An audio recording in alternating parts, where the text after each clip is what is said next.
আপনি কি প্রবাসী?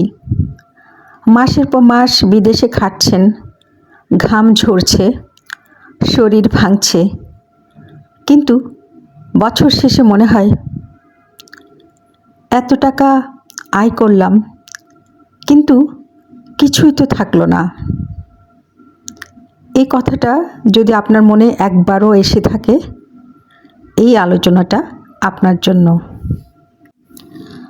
আসল সত্য হচ্ছে, সমস্যা এই না যে আপনি কম ইনকাম করেন।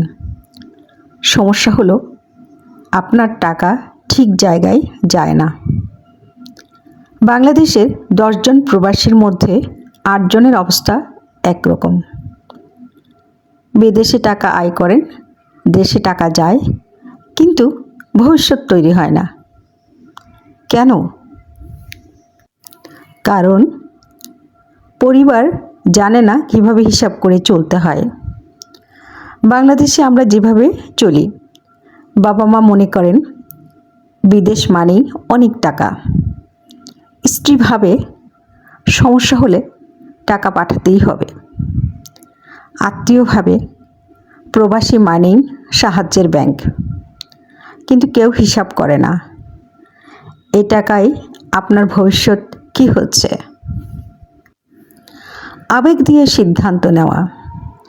গ্রামে বা শহরে আমরা অনেক সময় শুনি, এখনই কিনে ফেলেন, না হলে সুযোগ যাবে। আত্মীয় তো ঠকাবে না, জমি নিলে কখনো লস হয় না। এই কথাগুলো শুনে কাগজ না দেখে, হিসাব না করে টাকা চলে যায়। তারপর কয়েক বছর পর জমি আছে কিন্তু বিক্রি করা যায় না, ব্যবসা আছে কিন্তু লাভ নেই। প্রবাসী নিজেই জানে না টাকার প্ল্যান।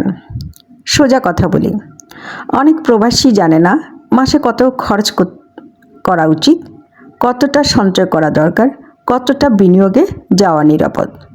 ফলে যা হয়, যত টাকা আসে তত টাকা যায়।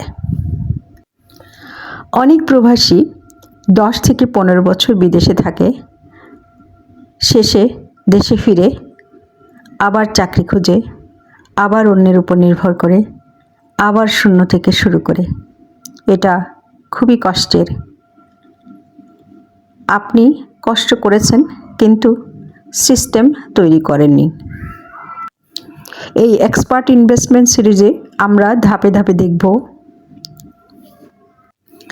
কিভাবে সব টাকা খরচ না করে ভবিষ্যৎ বানানো যায়।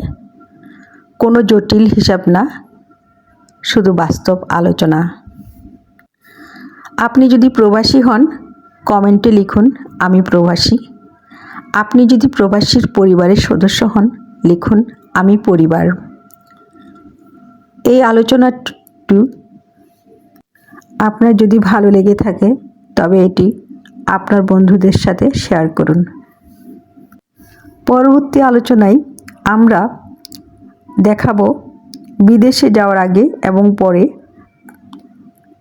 5টি ফাইন্যান্সিয়াল প্রস্তুতি, যা না জানলে প্রবাস জীবন ঝুঁকিতে পড়ে। আমাদের সাথে থাকুন, চ্যানেলটি সাবস্ক্রাইব করুন। ধন্যবাদ।